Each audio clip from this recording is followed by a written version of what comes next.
I think we're good. I think we're good now.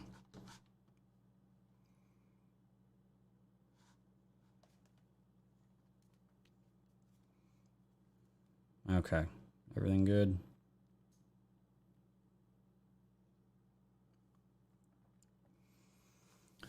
Let me know, guys. Let me know. Let me know. Let me know.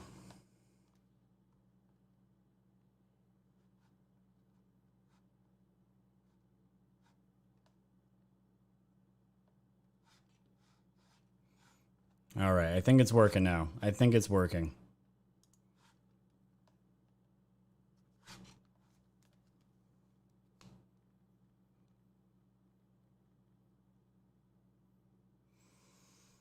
I see about 250 people here. Is it working now?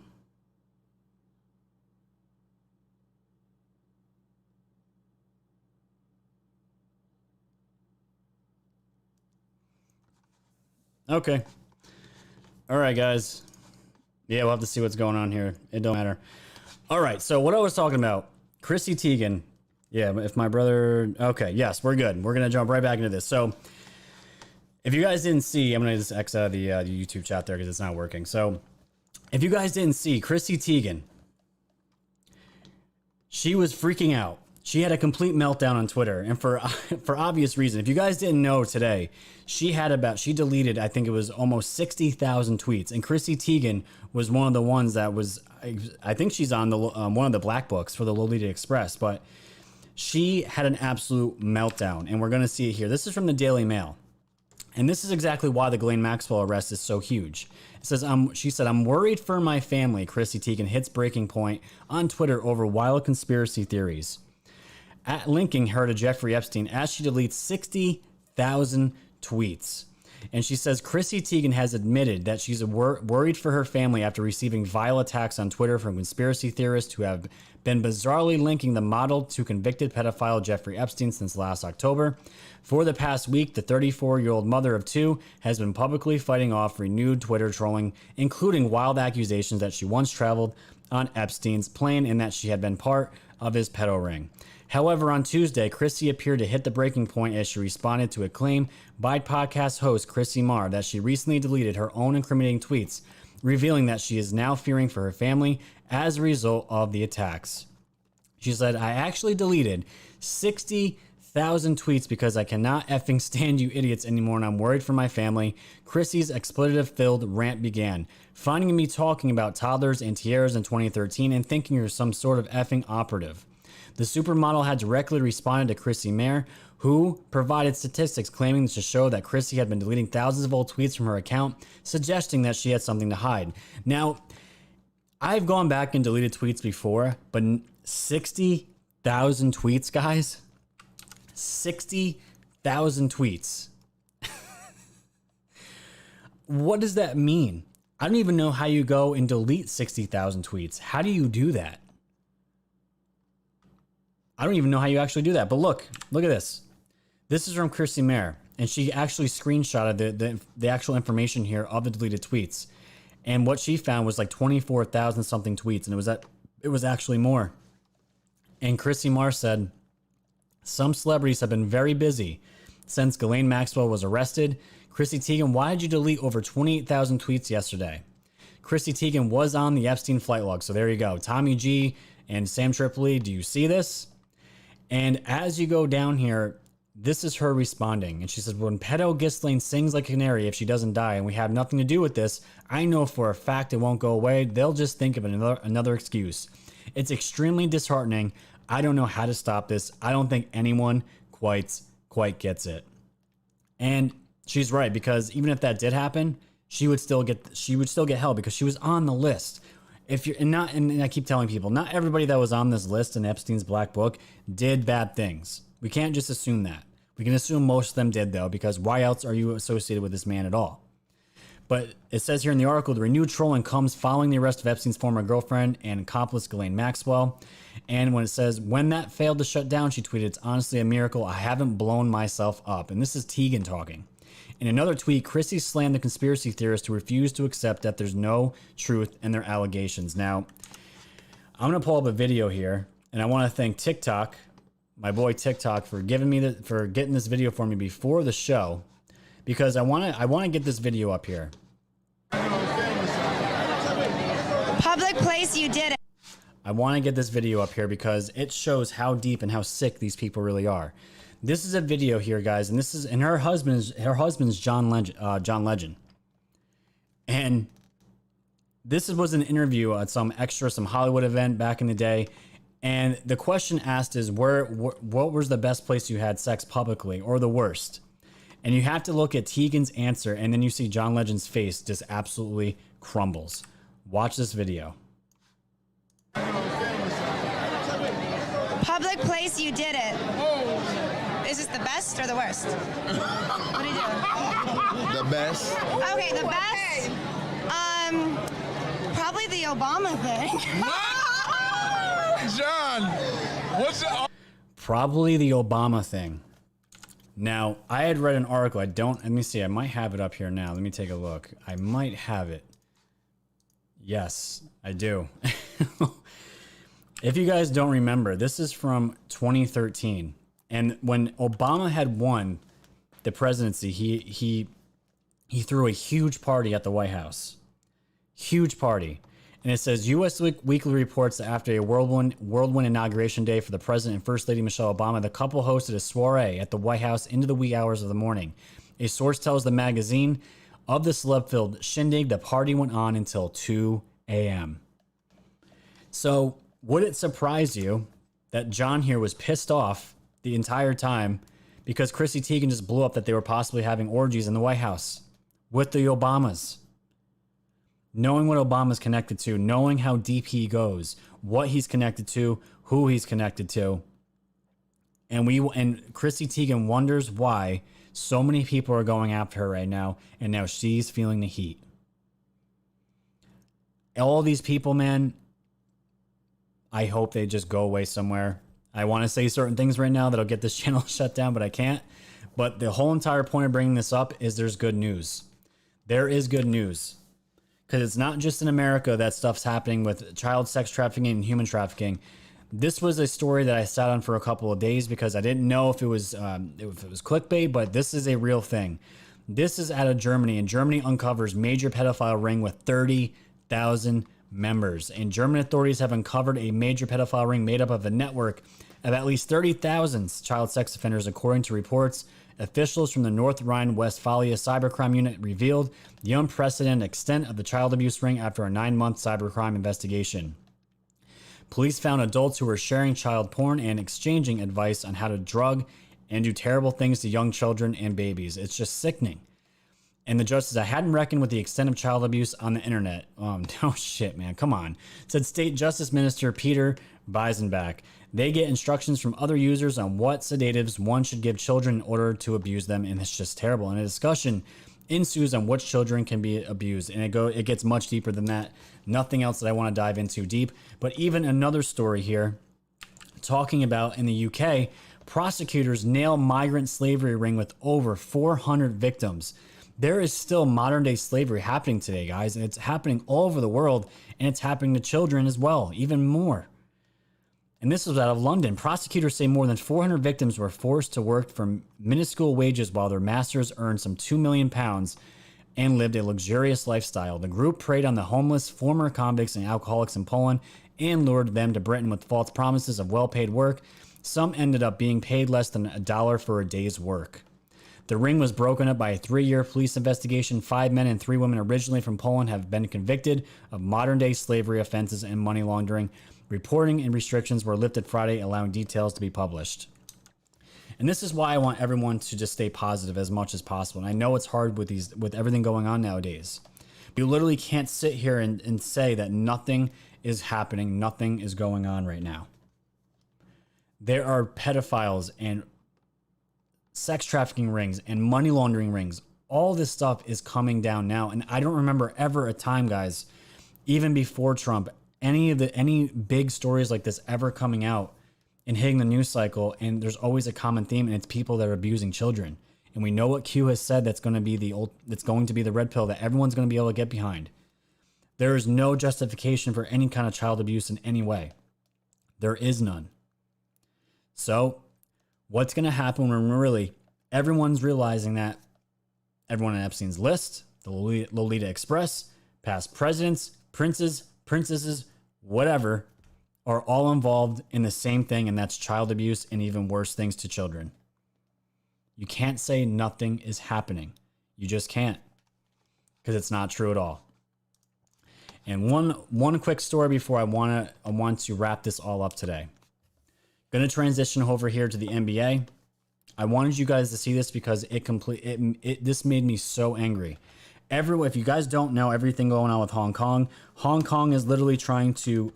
They were protesting for their lives. They were protesting for their lives, and now China can literally go in and take anybody that they want for any reason, and your son, mother, father, aunt, whoever will just disappear, memory hold, and they're taken off somewhere and you never see them again. So the NBA is highly involved with China. They get a lot of money from China. So their new thing is, because they're a huge proponent of BLM, people are now allowed to go onto their website, go and get custom jerseys and have 12 character max on it or something like that. But yeah, as of yesterday, and this has changed now, but as of yesterday, I want you guys to see this. This is from Peter J. Hassan.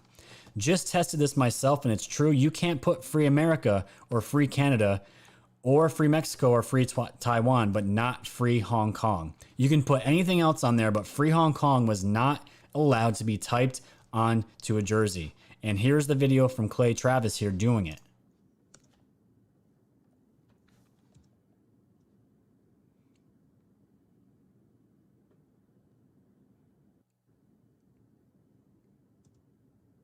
And right here, you are unable to customize this item with the text you have entered. Please try a different entry. Now, what's going to be even more disturbing is what I'm going to show you now. So as this was happening, this started to spread like wildfire. This is David Hookstead on Twitter.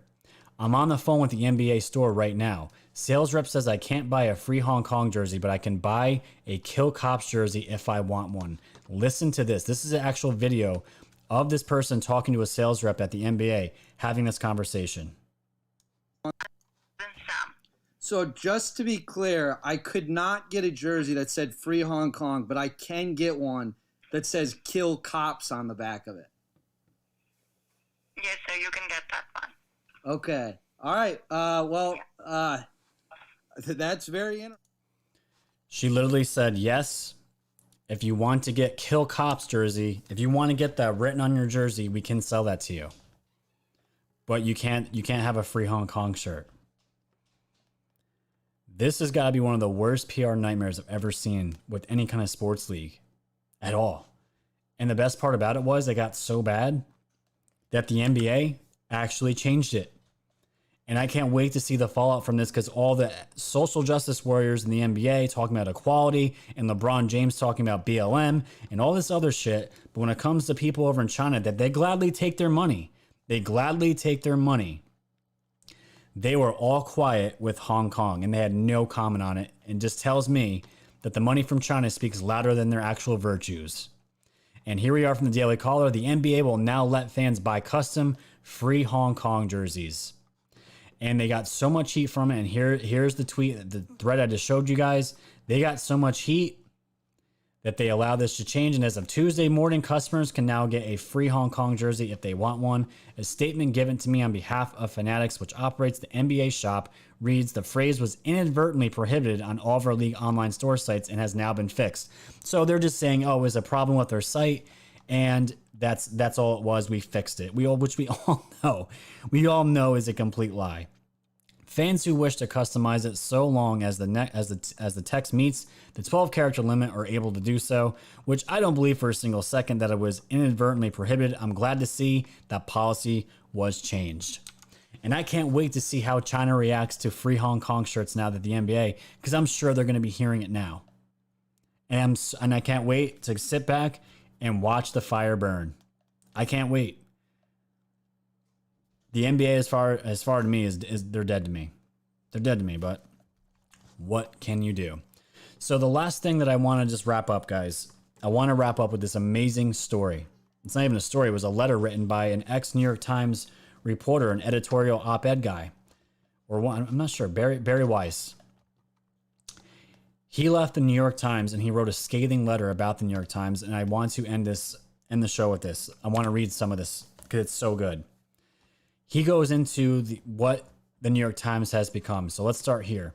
Twitter is not on the masthead of the New York Times, but Twitter has become its ultimate editor. As the ethics and mores of that platform have become those of the paper itself has increasingly become a kind of performance space. Stories are chosen and told in a way to satisfy the narrowest of audiences rather than to allow a curious public to read about the world and then draw their own conclusions. I was always taught that journalists were charged with writing the first rough draft of history. Now, history itself is one more ephemeral thing molded to fit the needs of the predetermined narrative. My own forays into wrongthink have made me the subject of constant bullying by colleagues who disagree with my views. They have called me a Nazi and a racist. I have learned to brush off comments about how I'm writing about the Jews again, and that's in quotes. Several colleagues perceived to be friendly with me were badgered by coworkers. My work and my character are openly demeaned on company-wide Slack channels where, to be truly inclusive, one while others post axe emojis next to my name. Still, other New York Times employees publicly smear me as a liar and a bigot on Twitter with no fear that harassing me will be met with appropriate action. They never are. Can you imagine working? There's probably tons of jobs out here like this. But can you imagine working in an environment like that where your coworkers are calling you a Nazi and outing you on social media? Probably almost every day. And you're going to work writing stories about just straight propaganda. And on top of it, you're trying to bring in new material for conservatives, which you're going to see he talks about, and you're just being badgered and bullied. And you see axe emojis next to your name that your coworkers actually typed to you. Insane. And he says there are terms for all of this: unlawful discrimination, hostile work environment, and constructive discharge. I'm no legal expert, but I know that this is wrong. I do not understand how you have allowed this kind of behavior to go on inside your company in full view of the paper's entire staff and the public, and I certainly can't square how you and other Times leaders have stood while simultaneously praising me in private for my courage. Showing up for work as a centrist as an American newspaper should not require bravery. Part of me wishes I could say that my experience was unique, but the truth is that intellectual curiosity, let alone risk-taking, is now a liability at the Times. Why edit something challenging to our readers or write something bold only to go through the numbing process of making it ideologically kosher when we can assure ourselves of job security and clicks by publishing our 4,000th op-ed arguing that Donald Trump is a unique danger to the country and the world? And so self-censorship has become the norm. People that are in writing these stories themselves already know the truth, and they've succumbed to so much pressure from the outside and the ones that rule above them that they're actually some New York Times writers are self-censoring each other themselves. It's programming minds to write propaganda. And he knew this. What rules that remain at the Times are applied with extreme selectivity. If a person's ideology is in keeping with the new orthodoxy, they and their work remain unscrutinized. Everyone else lives in fear of the digital Thunderdome. Online venom is excused as long as it's directed at the proper targets. And that's a big line there. And that's why the culture online right now is so toxic. The paper of record is more and more the record of those living in a distant galaxy, one whose concerns are profoundly removed from the lives of most people. This is a galaxy in which to choose just a few recent examples. The Soviet space program is lauded for its diversity. The doxing of teenagers in the name of justice is condoned, and the worst caste systems in human history includes the United States alongside Nazi Germany. And even now, I am confident that most people at the Times do not hold these views, yet they are cowed by those who do. Why? Perhaps because they believe the ultimate goal is righteous. Perhaps because they believe that they will be granted protection if they nod along as the coin of our realm. Language is degraded in service to an ever-shifting laundry list of right causes. Perhaps because there are millions of unemployed people in this country and they feel lucky to have a job in a contracting industry. And all this bodes ill, especially for independent-minded young writers and editors paying close attention to what they'll have to do to advance in their careers. Rule 1, speak your mind at your own peril. Rule 2, never risk commissioning a story that goes against the narrative. Rule 3, never believe an editor or publisher who urges you to go against the grain. Eventually, the publisher will cave to the mob, the editor will get fired or reassigned, and you'll be hung out to dry. For those young writers and editors, there is one consolation. As places like the Times and other once great journalistic institutions betray their standards and lose sight of their principles, Americans still hunger for news that is accurate, opinions that are vital, and debate that is sincere. I hear from these people every day. An independent press is not a liberal ideal or a progressive ideal or a democratic ideal. It's an American ideal. You said a few years ago. I couldn't agree more. America is a great country that deserves a great newspaper. Now, I didn't read the entire letter, but I read the parts that I thought were the most important. Holy cow. And he's absolutely right. I always wondered what happens inside. What happens inside these news outlets when they're writing these stories? Who's the bosses? Who controls what comes in and out? Where is it? Who is dictating all this? And we know Project Mockingbird is still alive and well. It's still happening now. But the reason why I want to end with this is because they're talking about the young people, talking about the culture. If you're thinking about being a journalist, a writer, a content creator, speaking with your mind is of your own peril in the mainstream media as of right now, and it's been like that for a very long time. And it says, never risk commissioning a story that goes against the narrative. And rule 3, never believe an editor or publisher who urges you to go against the grain. So my whole message right now is if people are out there right now that want to do something like this, if you're young, old, it doesn't matter. Start your own channel. Do not go mainstream. Be your own independent self and speak your truth. That's exactly what I did. I didn't do anything special. I didn't go to college for any of this stuff. I hated being in front of a camera, and honestly, I'm a very shy person. Very shy person. I never could see myself doing this until like last year. And now here we are. And it's a very simple thing. Have good intentions. Speak your truth. Do not ever bow down to the mob. And stick with your principles, convictions, and just, again, speak your truth to the best that you know and be better than the fake news. So this story was retweeted all over the place. The president, Don Jr., retweeted this. This was all everywhere. And if you guys can read it, it's the Barry Weiss letter. It is worth the full read. So check it out. Check it out. So that's going to wrap up the show today, guys. I'm sorry that the power went out. We had a bunch of major thunderstorms that rolled through the area this entire 2 or 3 hours. So it is what it is, but it's all we can do now. So the chat that I have is all jacked up, so I can't even see the chat, guys. So what I will do is just play some of my intro music here, and we'll call it a night. So thank you guys so much for joining me tonight. Go check out the YouTube channel, like, share, subscribe, comment, let everyone know we are the news now. Check out the Patreon, the BitChute. Check out all the merch on your way out the door. Support this channel, support the local businesses that make the products. It's all American made stuff. It's really, really high quality, and I guarantee you once you receive it, you will be just as excited when you ordered it as when you received it. So take some of my advice. If you guys want to do this, now is the best time to start a YouTube. Now is the best time to start a podcast. So go check it out. Go do it. There's nothing holding you back. There is literally nothing holding you back. So we're going to end with that. So Ghislaine Maxwell's no bail. Pedo rings are being dismantled all over the world, and we're still waiting for more of that pain to come. Q's been dark since July 2nd. It's all right, but let's have to see what the rest of the week brings. So as I always say, ladies and gentlemen, thanks for hanging out with me. Sorry for the blackout there for a moment. Shit happens. It's no big deal. And as I always say, stay safe, stay warm, and stay woke.